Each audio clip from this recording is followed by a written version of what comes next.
The annual inflation rate has risen for the first time since 2022 to 2.5%.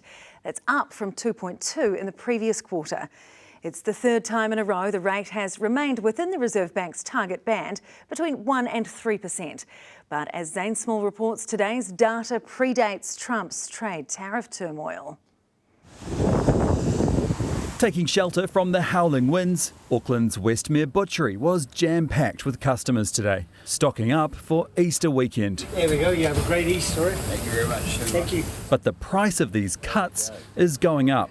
It's just not sustainable. The average man in the street cannot afford to carry on like that. Official figures out today show meat and poultry prices increased 6.9% in the 12 months to March. Dave Rossiter puts that down to fewer sheep and cattle to meet high export demand. They're exporting approximately 95% of what beef there is in New Zealand to America, China and the EU. The rising cost of meat was just one component that contributed to inflation increasing 2.5% in the year to March. Food prices are rising at a pretty brisk pace. A lot of that is due to increases in the price of dairy and other commodities that we export. That's great news for our exporters, but it could mean a bit more pressure when you go to do the weekly shop.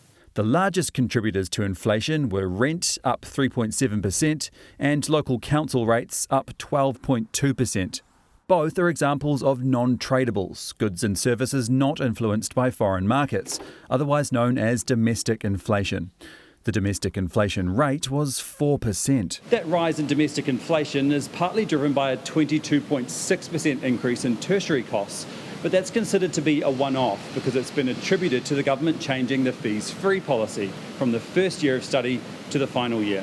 Students who have already claimed the first year fees-free are ineligible to claim the final year, so more students are paying the full cost of study in 2025. It's the first time the annual inflation rate, known as the Consumer Price Index, has gone up since 2022, when it peaked at 7.3% in the wake of COVID lockdowns.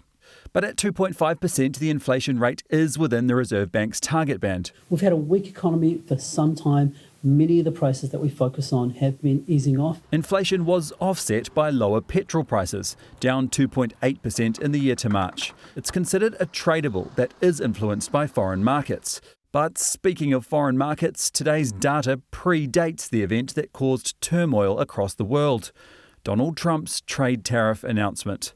If we look at how things are going to shape up going forward, we are looking at a more uncertain environment. The drop in the New Zealand dollar could boost inflation over the year ahead, but we'll also be watching to see how global conditions and domestic demand evolve. I understand where he's coming from. Look after home front first, but is messing with the rest of the world. A world that's trying to keep up with Trump's ever-chopping and changing trade tariffs.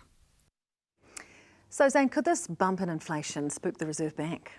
Well, it is possible, but as I mentioned in my story, at 2.5%, the inflation rate is still within the Reserve Bank's target band, and the consensus among economists seems to be that it won't dissuade the Reserve Bank from making a further cut to the official cash rate next month, because there is still plenty of room for growth in the economy.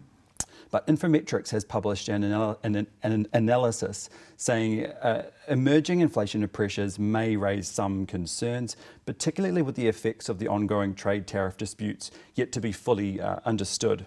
I asked Satish Rancher, the economist in my story, what items we could see increase in price due to the trade tariff turmoil, and he said to keep an eye on consumer durables, things like furniture and electronics that we import from other countries. Okay, good to know. Zane, thanks so much.